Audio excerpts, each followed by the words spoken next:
Hello guys, welcome to Phimatics learning hub. मैं हूं अमन और आज हम शुरू करने वाले हैं चैप्टर 2 का पार्ट सेकंड, जिसका नाम है फ्रॉम ट्रेड टू टेरिटरी।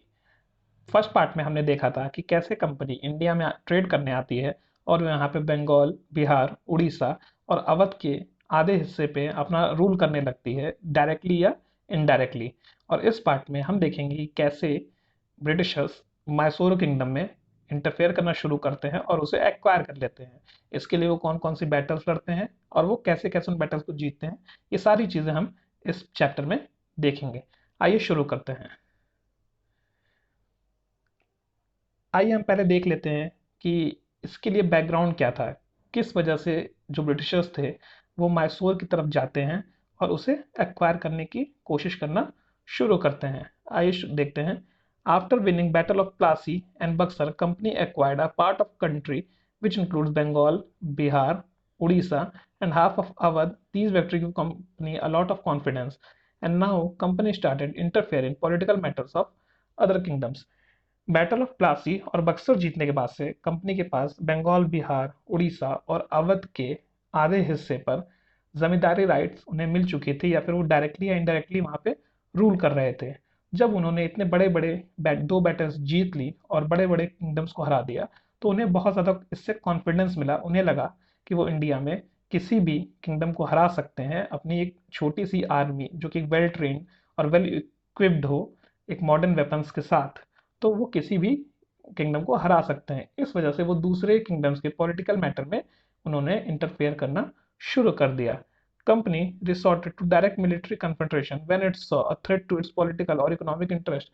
जब भी कंपनी को ये लगता था कि अब कहीं पे भी उसके पॉलिटिकल या इकोनॉमिक इंटरेस्ट को खतरा है, या फिर उन्हें कोई किंगडम जो है वो सही से ट्रेड नहीं करने दे रहा है, तो वो वहां पे डायरेक्ट मिलिट्री अटैक या फिर उन्हें धमकियां देने लगते थे। This can be illustrated by the example of Mysore. इन चीज को हम देख सकते हैं मैसूर के एग्जाम्पल के साथ।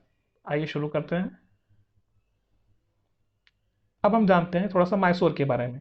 Mysore was a powerful kingdom in south India. Mysore south India का एक बहुत ही इंपॉर्टेंट किंगडम था, मतलब बहुत ही पावरफुल था पूरे साउथ इंडिया में Mysore kingdom. Mysore kingdom part था विजयनगर का विजयनगर एम्पायर का। जब विजयनगर एम्पायर बैटल ऑफ तलीकोटा के बाद विजयनगर एम्पायर ब्रेक हुआ, तो वोडिया रूलर्स के अंडर में मैसूर किंगडम की स्थापना हुई। It had gain strength under powerful rulers like Hyder Ali and his son Tipu Sultan.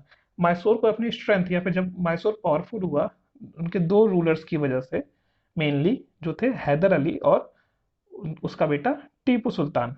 Mysore control the profitable trade of Malabar coast where company purchase pepper and cardamom. Mysore जो है वो मालाबार कोस्ट पे जो ट्रेड होता था उसको कंट्रोल करता था, क्योंकि जो मालाबार कोस्ट का बहुत बड़ा एरिया जो है वो मैसूर किंगडम के अंदर आता था, और वहीं से सबसे ज़्यादा स्पाइसेस के ट्रेड होते थे, जैसे कि पेपर और कार्डेमम। मैं आपको दिखाता हूँ आगे मैप में। इस मैप में आप देख सकते हैं कि ये है मैसूर, और ये है मराठा कन्फेडरेसी, और ये है निज़ाम, और ये है कार्नेटिक, जहाँ पे ये ब्रिटिश के अलाइज थे। ये त्रावणकोर है, ये भी ब्रिटिश के अलाइज थे। और ये है पूरा आपका मालाबार कोस्ट, जहाँ से सबसे ज़्यादा ट्रेड होता था, और यहाँ से यहीं से सबसे ज़्यादा प्रॉफिट होता था कंपनी को। तो कंपनी ने सोचा कि अगर हम इस मालाबार कोस्ट पे अपना एक्वायर कर लेते हैं इसे हम, तो हम अपने ट्रेड पे पूरी तरीके से डोमिनेट कर सकते हैं। मतलब उस रीजन में, जो अरेबियन सी का जो रीजन है, वहाँ पे हम काफ़ी अच्छी तरीके से डोमिनेट कर सकते हैं, और हमें ट्रेड से बहुत ज़्यादा प्रॉफिट होगा आगे चल के। आइए देखते हैं। Haider Ali started modernizing his army with the help of French army and setting arm factory at Dindigul. Haider Ali ने अपनी आर्मी को मॉडर्नाइज करना शुरू किया, क्योंकि उसे पता था कि अगर मुझे इस रीजन में सरवाइव करना है तो हमारी आर्मी को मॉडर्नाइज करना पड़ेगा। मतलब कि उन्हें जो वेस्टर्न टेक्निक्स हैं उनसे हमें ट्रेन करना पड़ेगा, या फिर उन्हें ऐसे जो हथियार हैं वो देने पड़ेंगे जिससे वो जो हमारे अपोनेंट्स हैं उनका मुकाबला कर सके। क्योंकि आप देख सकते हैं यहाँ पे जो मैसूर का जो लोकेशन है वो देख सकते हैं आप, यहाँ मराठा है, यहाँ निज़ाम है, और यहाँ पे ब्रिटिशर्स हैं। यहाँ त्रावणकोर में भी ब्रिटिशर्स अलाई हैं, तो एक तरह से ब्रिटिशर्स ही मानिए। तो मैसूर के साथ हमेशा से मराठा और निज़ाम जो थे उनकी लड़ाइयाँ हमेशा होती रहती थी आपस में। कभी मराठा मैसूर की, या फिर कभी निज़ाम की या मैसूर की, इस तरह की लड़ाइयाँ, थ्री पार्टी जो वॉर्स थी वो हमेशा इस रीजन में होती रहती थी। तो मैसूर हैदर अली को ये बहुत जल्दी समझ में आ चुका था कि अगर हमें इस रीजन में सरवाइव करना है या एक्सपैंड करना है तो हमारे पास एक वेल इक्विप्ड आर्मी होनी चाहिए और उनके पास अच्छे हथियार होने चाहिए। इस वजह से हैदर अली ने फ्रेंच के साथ अलाइज बढ़ा दिए, मतलब उनसे काफ़ी अच्छे बेहतरीन अलाइज बनाए, जिससे कि उन्हें मॉडर्न वेपन्स और मॉडर्न जो वॉर टैक्टिक्स थी वो सीखने को मिले और वो अपने सोल्जर्स को उस टैक्टिक्स के हिसाब से उन्हें ट्रेन कर सके, ताकि वो मराठा और निज़ाम और ब्रिटिशर्स को हैंडल कर पाए या फिर उन्हें वॉर में हरा सके और इस रीजन में सक्सेसफुली अपना रूल चला सके। अब हम देखते हैं कैसे ये चीज़ें स्टार्ट हुई, मतलब कॉन्फ्लिक्ट कैसे स्टार्ट हुआ कंपनी और मैसूर के बीच में। Hyder Ali built a strong army with the help of French and annexed many regions in south including Bidrur, Canara, Sera, Malabar and Sunda. Hyder Ali जैसे मैंने बताया कि उनके फ्रेंच के साथ बहुत ही अच्छे रिश्ते थे, तो उन्होंने फ्रेंच की हेल्प से साउथ के कई रीजन्स पे जैसे कि बिन्नूर, कनारा, सेरा एंड मलाबार और सुंदा में उन्होंने कई रीजन्स को एक्वायर कर लिया, एनेक्स कर लिया, जीत लिया उन्हें। अब इस वजह से ब्रिटिशर्स को बहुत उन्हें लगा कि ये खतरे की घंटी है, क्योंकि ब्रिटिशर्स और फ्रेंच जो थे वो ऑलरेडी राइवल्स थे, ऑल ओवर द वर्ल्ड में वो हमेशा एक दूसरे से लड़ा करते थे।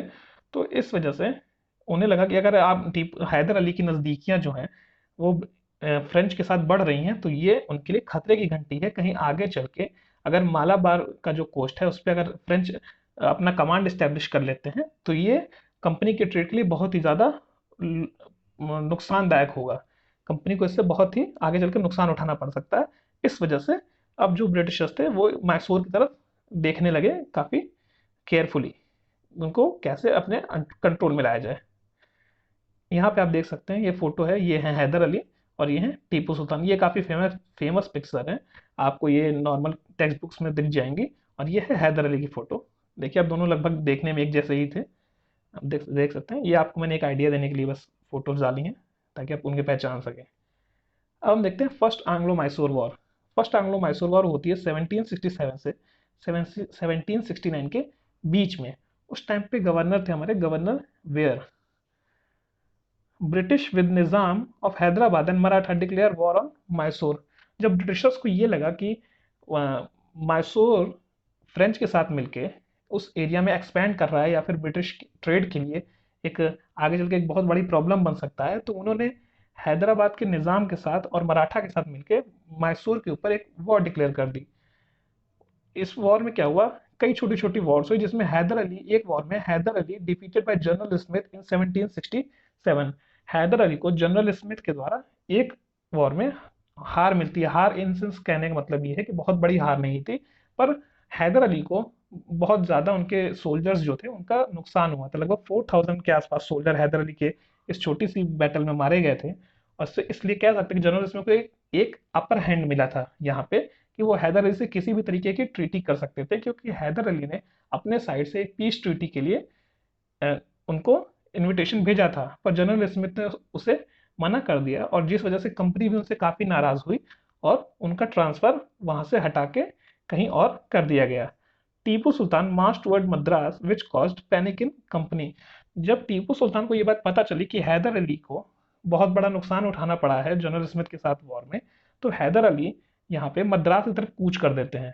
जब मद्रास की तरफ वो कूच करते हैं तो वहाँ पे केओस मच जाता है, क्योंकि मद्रास था कंपनी का बहुत बड़ा ट्रेड सेंटर और कंपनी की मैक्सिमम जो सोल्जर्स थे या जो उनकी आर्मी थी वो इस वॉर में इंगेज थी।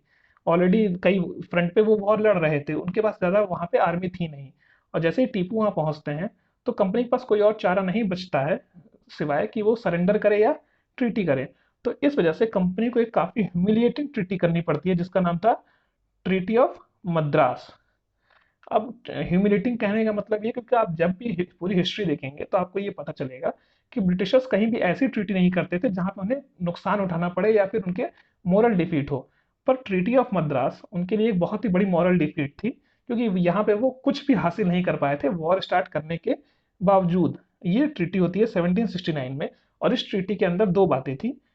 Restore territory of each other, मतलब एक दूसरे की जो भी टेरिटरी थी आप उसे वापस करेंगे, और agree to help each other in case of foreign attack. अगर कभी भी कोई फॉरेन अटैक होता है फ्यूचर में किसी भी स्टेट पे, चाहे मैसूर पे या फिर ब्रिटिशर्स पे, तो एक दूसरे की वो हेल्प करेंगे। और इसके पीछे बहुत बड़ा डिप्लोमेटिक रीजन था। हैदर अली ने ये ट्रीटी में इसलिए किया ये चीज़, क्योंकि उन्हें पता था कि उस रीजन में हमेशा मराठा और निज़ाम उनके ऊपर अटैक करते थे, और फ्रेंच से उनकी दोस्ती तो बहुत पहले से ही थी। तो वो चाहते थे कि अगर वो ब्रिटिशर्स का भी उन्हें साथ मिल जाएगा तो उनके पास एक अच्छी खासी मॉडर्न टेक्निक्स में ट्रेंड और अच्छे वेपन से इक्विप्ड एक आर्मी हो जाएगी, जिससे वो निज़ाम और मराठा को हरा सकते थे। इस वजह से उन्होंने इनसे ये ट्रीटी की। पर यही ट्रीटी आगे चल के सेकेंड एंग्लो मैसूर वॉर का सबसे बड़ा कारण बनती है। उसके लिए हम आज ही देखते हैं। In second Anglo Mysore war हुआ था 1780 से 1784 के बीच में। उस समय हमारे गवर्नर थे वॉरेन हेस्टिंग। ये बहुत ही फेमस नेम है, आप सबको पता होगा। ये गवर्नर जनरल ऑफ बंगाल भी रहे हैं, सबसे first governor general of Bengal.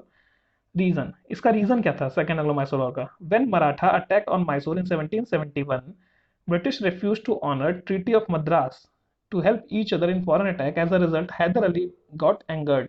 जैसे कि मैंने बताया कि जो ट्रीटी ऑफ मद्रास में ये बात हुई थी, जब किसी भी कोई भी बाहरी दुश्मन अगर इन दोनों पे अटैक करता है तो एक दूसरे की हेल्प करेंगे। पर यहाँ पे ब्रिटिशर्स ने साफ साफ रिफ्यूज कर दिया हैदर अली की हेल्प करने पे, जब मराठा ने अटैक किया 1771 में। जिस वजह से हैदर अली को बहुत ज़्यादा गुस्सा आया ब्रिटिशर्स के ऊपर, और वो इस ट्रीटी के जो टूटने से बहुत ज़्यादा दुख दुख दुख ही भी कह सकते हैं, या फिर कह सकते हैं बहुत ज़्यादा गुस्से में थे कि उन्हें एक मौका चाहिए था कि कब वो ब्रिटिशर्स को इसके सबक सिखा सके। When British attack on Mahe, a French territory under dominion of Hyder Ali, he attacked on Britishers in 1780। जब ब्रिटिशर्स ने अटैक किया माहे पे, जो कि एक फ्रेंच टेरिटरी थी, मतलब कि वो एक तरह से ट्रेड करने के लिए जो हैदर अली ने दिया था फ्रेंच को, तो वहां पे जब ब्रिटिशर्स ने अटैक किया, ये एक तरीके से एक तरह से खुला इनविटेशन था हैदर अली को कि वो ब्रिटिश के ऊपर अटैक कर सके। तो हैदर अली ने 1780 में ब्रिटिशर्स के ऊपर अटैक कर दिया, क्योंकि उन्हें तो पहले से ही गुस्सा था कि उन्होंने ब्रिटिशर्स ने उनकी हेल्प नहीं की थी जब मराठा ने अटैक किया था।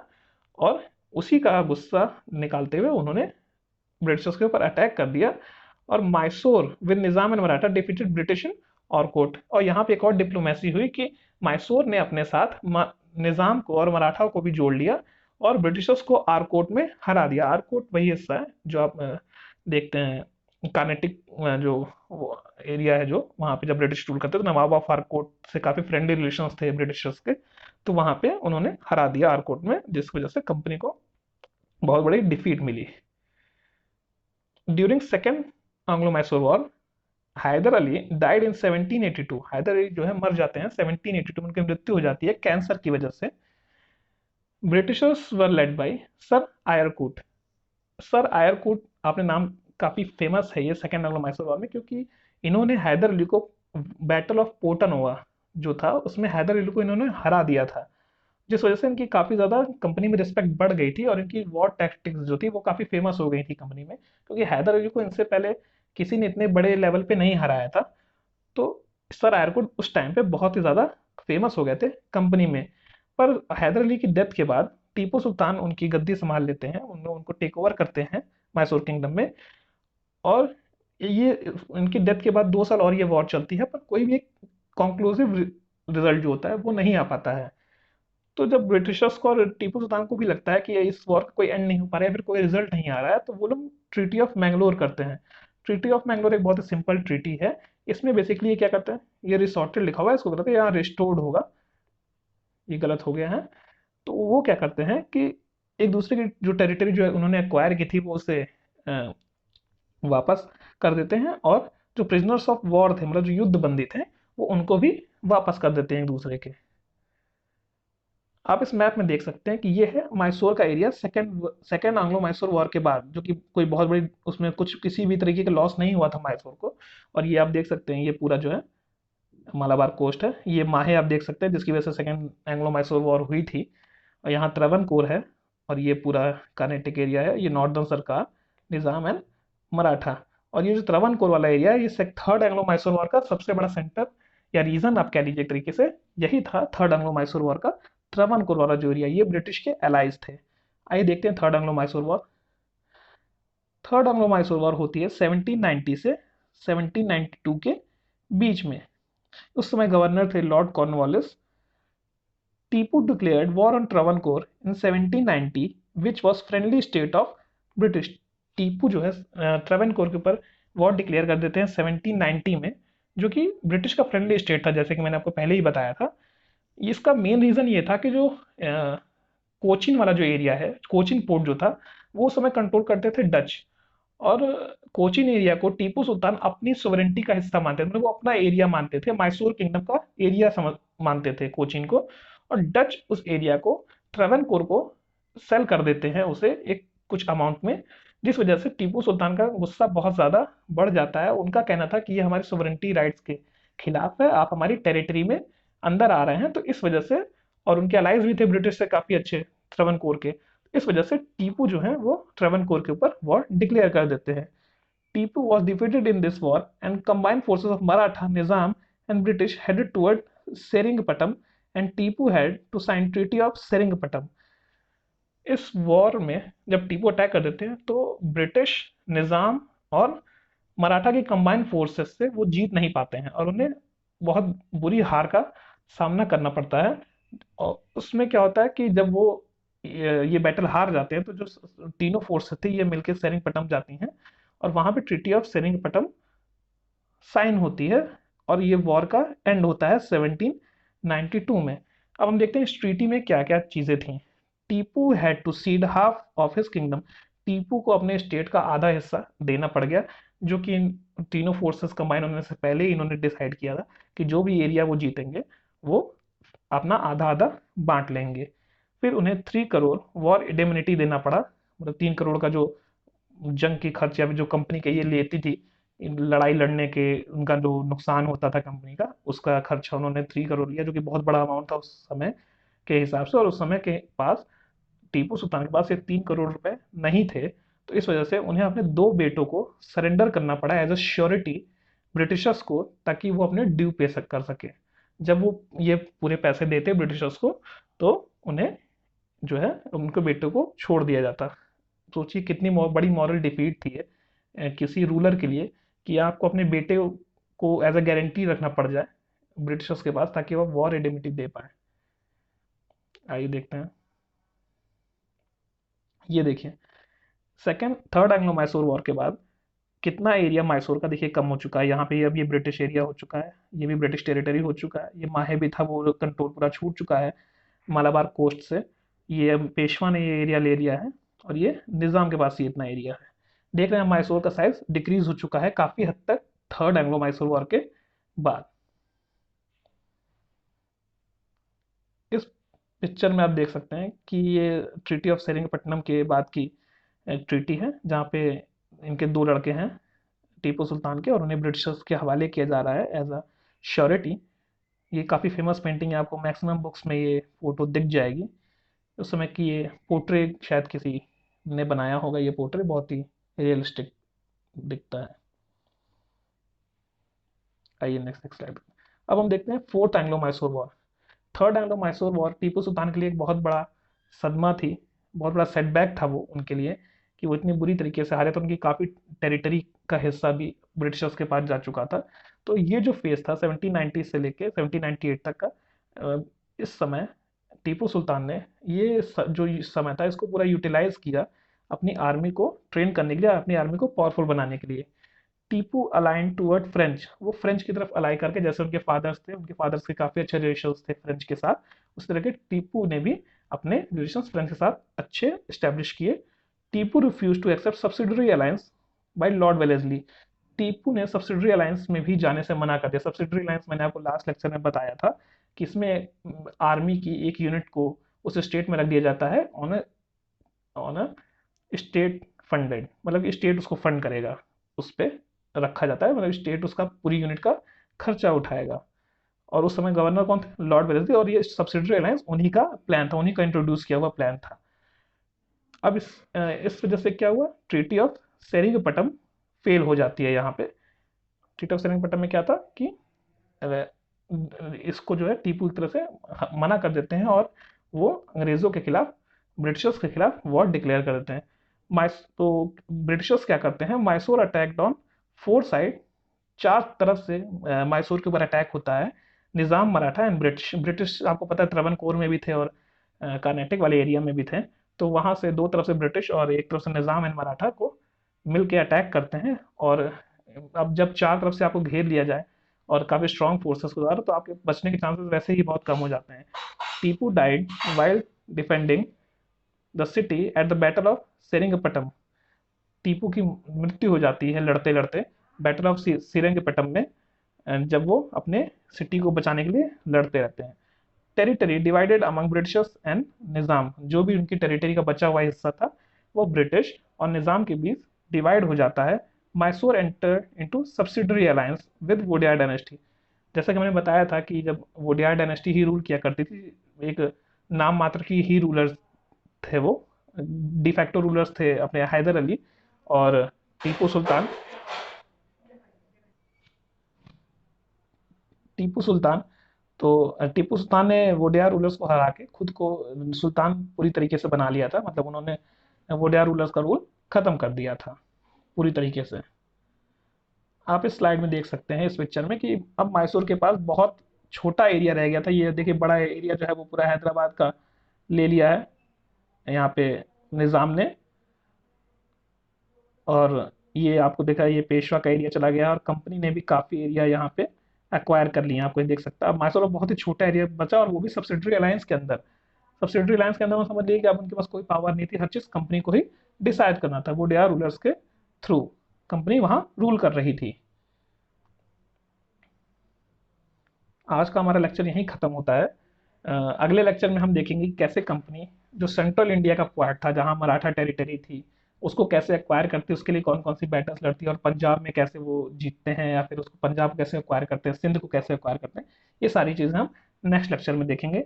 आप हमें यूट्यूब में फेमेटिक्स लर्निंग हब पे फॉलो कर सकते हैं। यहाँ पे हम आपके लिए काफ़ी अच्छे कंटेंट लाते रहेंगे और आपके ऐसे ही वीडियो देते रहेंगे ताकि आपकी इन्फॉर्मेशन और आपका जो सब्जेक्ट की नॉलेज है वो बढ़ती रहे। आप हमें फेसबुक पेज पे भी फॉलो कर सकते हैं, उसका नाम है फेमेटिक्स लर्निंग हब। हमारे इस पेज का नाम है फेमेटिक्स लर्निंग हब। आप यहाँ जाकर सब्सक्राइब करें, आप हमारे सारी इंपॉर्टेंट नोटिफिकेशन आपको यहाँ से मिलती रहेंगी। आज के लिए बस इतना ही, मिलते हैं नेक्स्ट लेक्चर पे। Thank you.